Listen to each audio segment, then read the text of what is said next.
Hello guys, I hope you are doing well.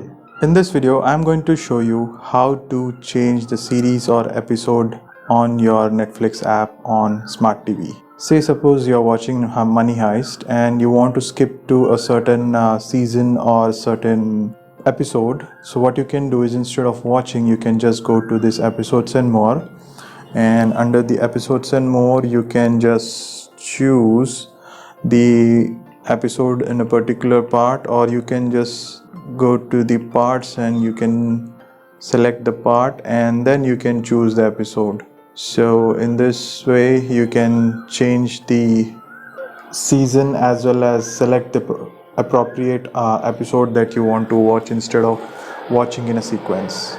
I hope this helps. Let me know if you guys have any questions. Thank you. Cheers. Have a great day.